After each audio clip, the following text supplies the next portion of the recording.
Tribuners, apa kabar semuanya? Jumpa lagi bersama saya, Feby Adeliana.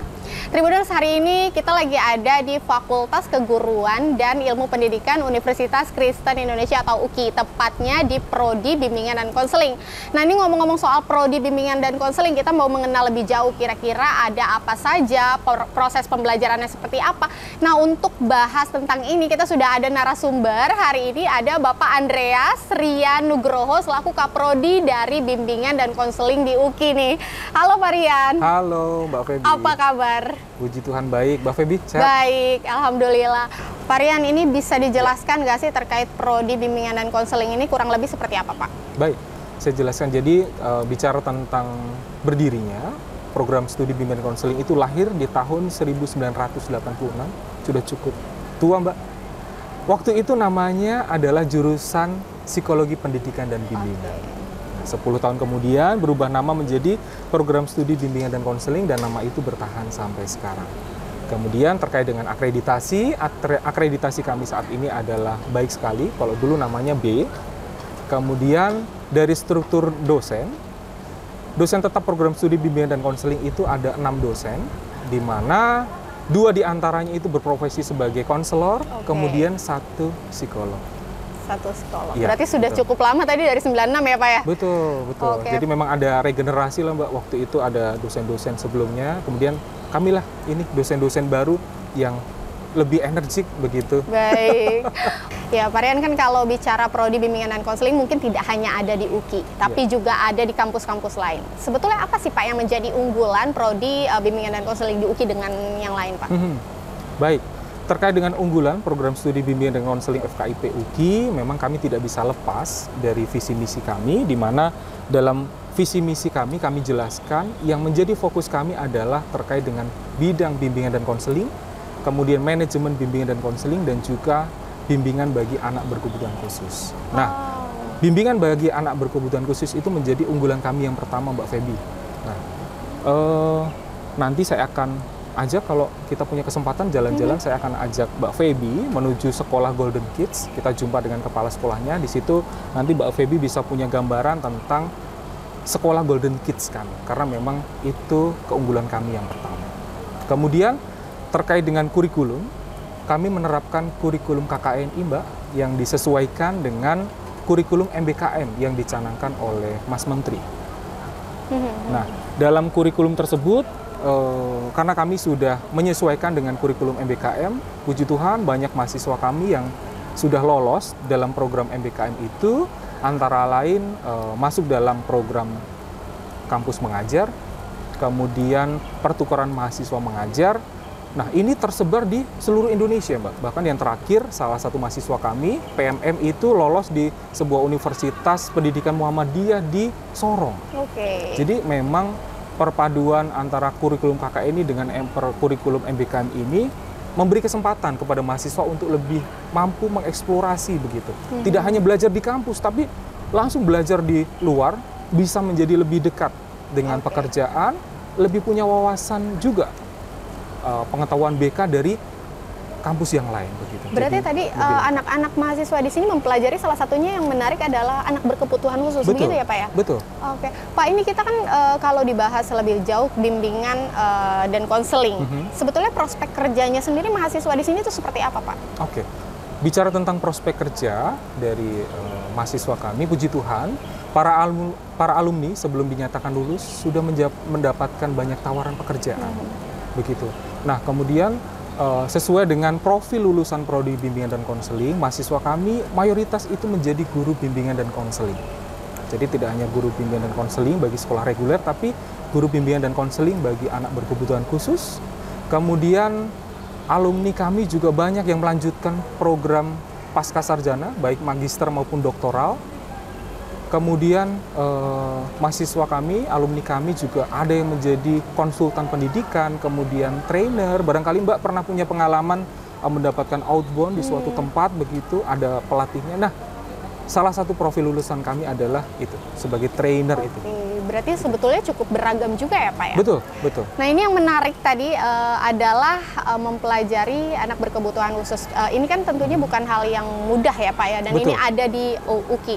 Harus ditunjang juga dengan sarana prasarana yang mumpuni begitulah Pak. Betul. Nah, kalau di UKI sendiri nih kita ngomong-ngomong soal sarana prasarana, ada apa saja Pak? Apakah mungkin misalnya ada kegiatan mengajar untuk anak-anak berkebutuhan khusus juga, atau mungkin seperti apa prakteknya Pak Rian? Baik, dari struktur kurikulum memang kami memberikan berbagai pemahaman kepada para mahasiswa terkait dengan mahasiswa berkebutuhan khusus ataupun siswa yang reguler begitu. Jadi bicara tentang sarana, kami memiliki practical center yang ada di lantai 2. Di situ biasanya kami gunakan untuk mahasiswa melakukan micro teaching. Mereka mengajar, kemudian kita evaluasi.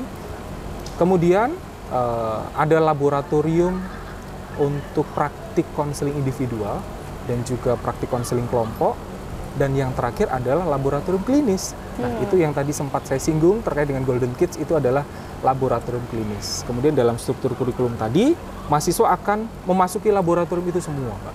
Jadi pengalamannya akan sangat lengkap begitu, memasuki semua sarana tadi, digunakan semua. Oh, berarti tadi ada juga sekolah pendidikan non formal ya Pak ya, untuk pelatihan tadi ya. Betul. Pak, ini ngomong-ngomong kita boleh lihat-lihat nggak sih Pak? Boleh sekali. Boleh ya. Nanti kita lihat aktivitas dan kegiatan mahasiswa sama guru-guru di sana, boleh Pak Rian? Boleh sekali. Oke, Boleh sekali. kita izin keliling kalau gitu. mari. Oke, baik.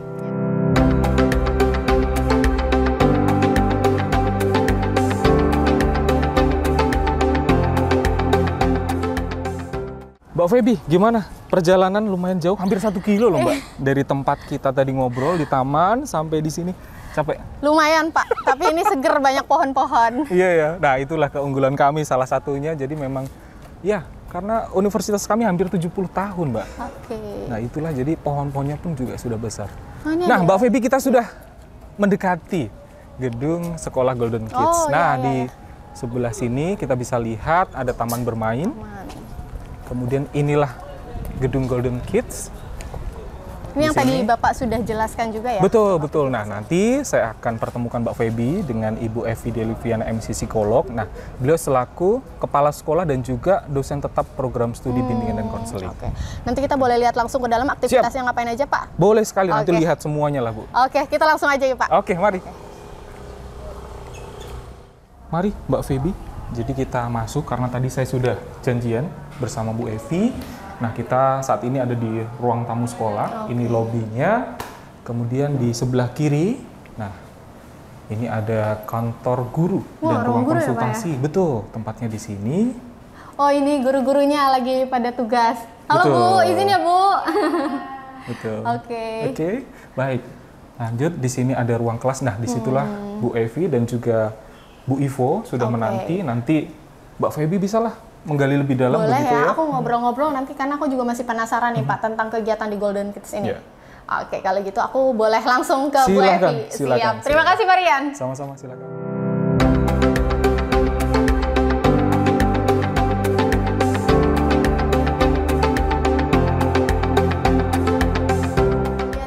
Sekarang saya saya sudah bersama Ibu Evi Deliviana sebagai kepala sekolah di Sekolah Golden Kids ini, dan juga ada Ibu Ivo Wulandari sebagai guru di sini ya. Halo Bu. Ya, halo Mbak Feby. Bu, ini ngomong-ngomong tadi sudah ada penjelasan sedikit dari Pak Rian. Kira-kira ini tuh Sekolah Golden Kids tuh apa Bu? Boleh disampaikan? Ya, jadi sebenarnya bukan sekolah formal ya, tapi layanan pendidikan non formal. Awalnya sebenarnya di tahun 2009 itu Golden Kids itu adalah sebuah laboratorium yang diinisiasi dua dosen Prodi BK, yaitu Bapak Roni Gunawan dan Ibu Melda Simorangkir. Jadi kedua dosen Prodi BK ini menginisiasi pembentukan laboratorium anak berkebutuhan khusus. Karena apa? Karena sejalan nih dengan kalau nggak salah Permendiknas tahun nomor 70 tahun 2009 bahwa layanan pendidikan itu dimiliki haknya oleh semua, termasuk anak-anak berkebutuhan khusus. Jadi karena ada Permendiknas itu juga Prodi BK juga punya perhatian khusus pada anak-anak berkebutuhan khusus. Laboratorium itu yang bernama Golden Kids dibuat. Jadi awalnya sebenarnya laboratorium, Mbak Feby. Jadi dari laboratorium ke sekolah pendidikan non formal gitu, kurang lebih ya Bu. Betul. Bu, ini kan tadi kita udah lihat-lihat nih di sini ada beberapa murid-murid ya. Kalau di total tuh ada berapa banyak sih Bu murid di sini? Saat ini 11. Ada 11 ya Po ya, ada 11. Tapi ada 2 yang sedang cuti, 9 yang saat ini sedang aktif. Oke, jadi mereka ke sini belajar, itu tenaga pendidiknya, guru-gurunya apakah dari mahasiswa juga atau mungkin ada seperti apa Bu? Oh ya. Ya, karena memang Prodi BK salah satu visi misinya itu kan memang berkaitan dengan layanan pendidikan anak berkebutuhan khusus ya. Jadi mahasiswa Prodi BK memang pada semester tertentu, kalau tidak salah 4 dan 7 kalau nggak salah, itu ada 2 mata kuliah yang berkaitan dengan anak berkebutuhan khusus. Dan di semester 6 kalau tidak salah mereka praktek di Golden Kids. Jadi mereka praktek mengajar untuk anak-anak berkebutuhan khusus. Dari mahasiswa itu bisa jadi guru nggak bisa, karena Ivo ini alumni, Ibu Ivo, Miss Ivo, alumni dari program studi pendidikan agama Kristen. Kemudian ada 2 guru kami juga yang alumni dari Prodi Bimbingan dan Konseling. Oh, oke. Nah, berarti Bu Ivo ini yang ngajar langsung di sini ya? Iya. Bu Ivo ini boleh diceritain nggak sih proses belajar di sini tuh seperti apa kira-kira? Kegiatan belajar di sini awalnya anak-anak itu ngikuti ibadah dulu. Ibadah itu setiap hari mereka ikuti. Jadi ibadah itu dimulai dari jam 9:30 sampai jam 10 biasanya. Kenapa kita lakukan ibadah dulu? Supaya kan dalam ibadah itu ya nggak monoton hanya untuk ibadah saja, tapi di situ ada main games dulu seperti itu, supaya anak itu lebih cair lagi untuk ikuti kegiatan pembelajaran itu. Jadi nggak langsung tegang langsung belajar ke sekolah, biar mereka happy dulu gitu kan. Jadi ada ibadah, kita bernyanyi di situ, ada kebersamaannya. Lalu setelah ibadah kita mulai masuk kelas. Jadi kalau ibadah itu digabung semuanya. Setelah itu kita masuk kelas masing-masing, ada kelas besar dan ada kelas kecil. Kelas besar itu lebih ke Kelas besar itu biasanya aktivitasnya yang membedakan. Kreativitasnya seperti itu. Tuh.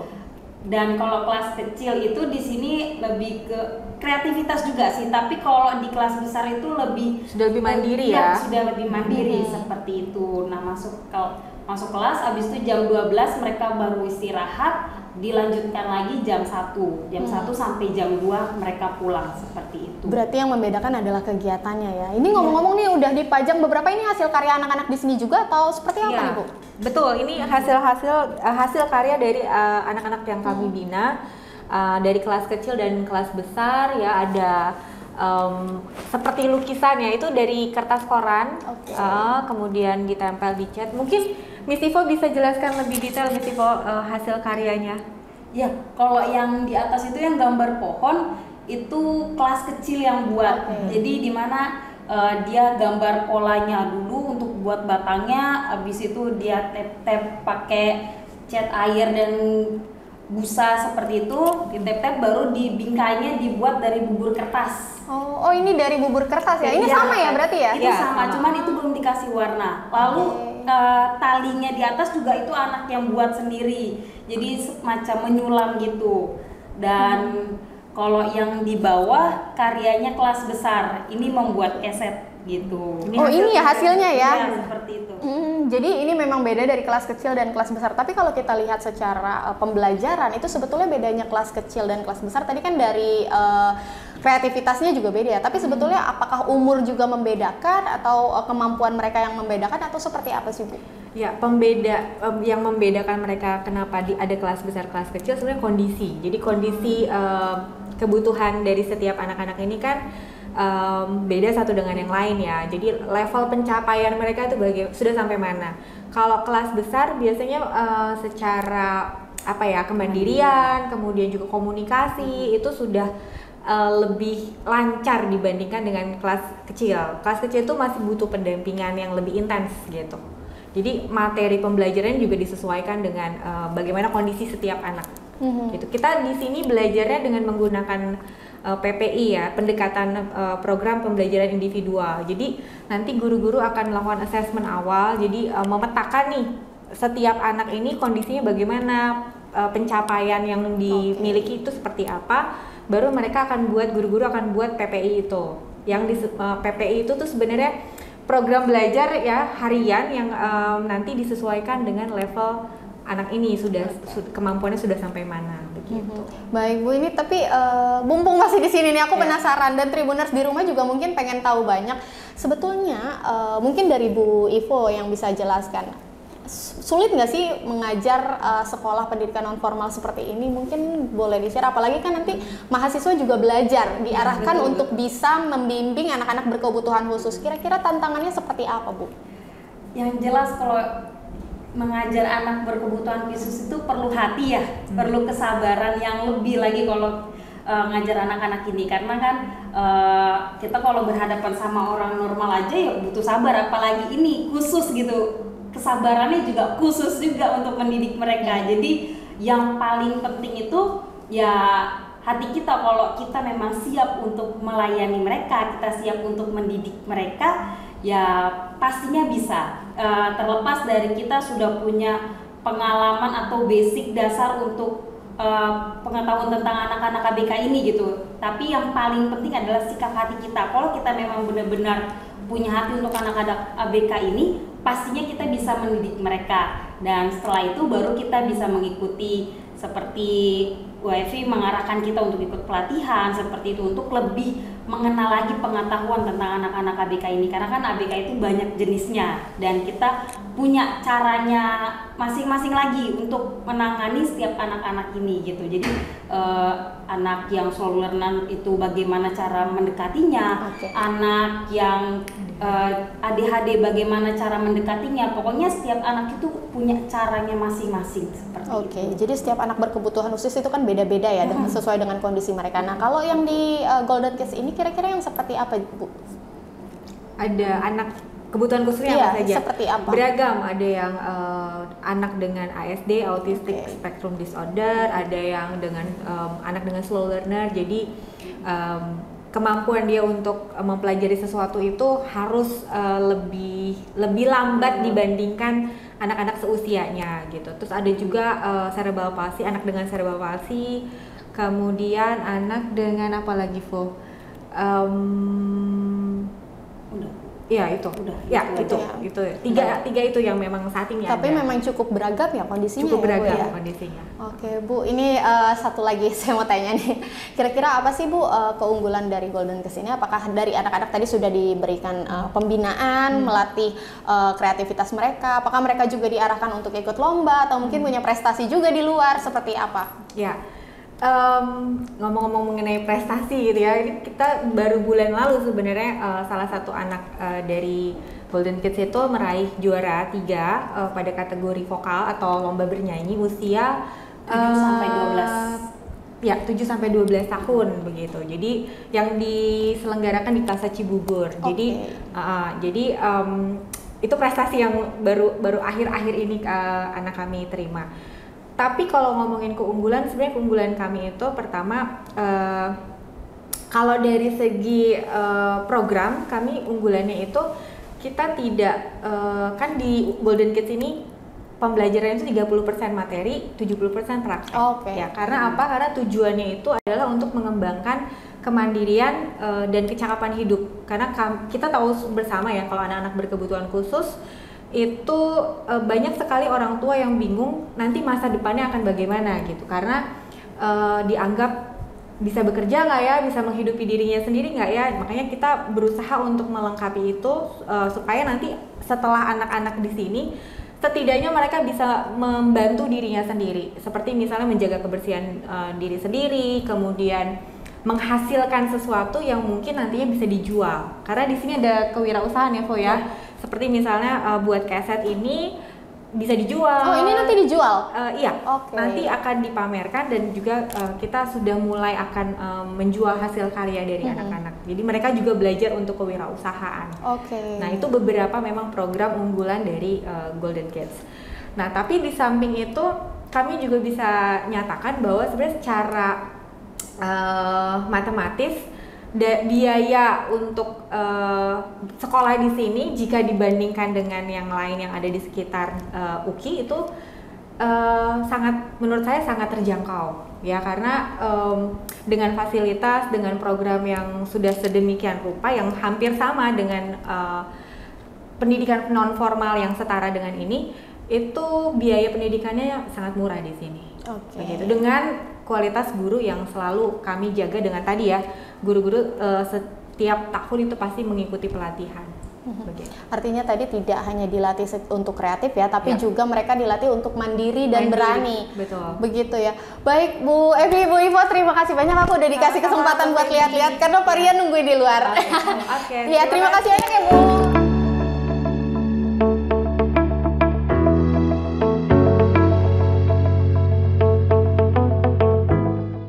Nah, Mbak Feby, sekarang kita ada di lobi Universitas Kristen Indonesia. Nah, tadi saya sudah menjelaskan terkait dengan sarana dan prasarana yang ada di Prodi Bimbingan dan Konseling FKIP UKI. Nah, ini adalah salah satu sarana-sarana yang juga mendukung dalam pembelajaran mahasiswa yang ada di sini. Nah, kita bisa lihat di sebelah sini ada Career Center, itu sangat mendukung mahasiswa dalam mempersiapkan karir. Kemudian yang di sebelah situ tadi, kami memiliki asrama putra dan asrama putri. Kemudian tadi ada juga lapangan sepak bola, jangan lupa Mbak. Tidak banyak kampus-kampus yang ada di Jakarta punya lapangan sepak bola. Kami ada lapangan sepak bola, lapangan futsal, kemudian di sebelah sini ada kapel, kemudian sebelah sini ada perpustakaan, kemudian sebelahnya lagi ada SHC, Sport Health Center. Kalau suatu ketika Mbak Feby mau fitness gitu ya, mau bisa ya Pak di sana bisa ya? di situ, bisa. Jadi biar tetap bugar gitu. Oke, jadi cukup banyak juga ya Pak ya. Tadi udah jalan-jalan di Prodi Bimbingan dan Konseling, tapi di luar itu ternyata masih ada fasilitas-fasilitas lain dari UKI yang cukup banyak juga ternyata. Betul. Pak Rian, ini ngomong-ngomong kan kita tadi udah seharian jalan-jalan. Saya terima kasih banyak sudah diundang ke sini untuk lihat-lihat UKI. Mudah-mudahan nanti kita ketemu lagi di lain kesempatan ya. Amin. Nah Tribuners, jadi untuk wawancara hari ini kita sudahi dulu, tapi sebelum itu kira-kira Pak Rian ada yang mau disampaikan nggak? Oke, baik. Saya mengundang kepada siapapun yang menyaksikan video ini, ya, kepada seluruh pemirsa, saya kira nggak perlu lagi ada kata ragu kalian untuk bergabung di program studi bimbingan dan konseling, bahwa kami akan menyiapkan dengan sungguh-sungguh, ya, menyiapkan dengan baik terkait dengan pelayanan mutu, karena kami berfokus pada zero komplain begitu, sehingga kami totalitas dalam mempersiapkan mahasiswa kami sehingga bisa menjadi atau menuju profil lulusan yang kita harapkan bersama. Jadi sekali lagi jangan ragu-ragu untuk bergabung di program studi bimbingan dan konseling FKIP Universitas Kristen Indonesia. Baik, itu dia. Terima kasih sekali Pak Rian. Terima kasih juga Mbak Nah Feby. Tribuners, kita sudahi dulu video kali ini, tapi jangan khawatir karena video selanjutnya kita akan bagikan lagi berita-berita menarik lainnya. Tetap di Tribun Jakarta. Saya Feby Adeliana pamit undur diri. Terima kasih.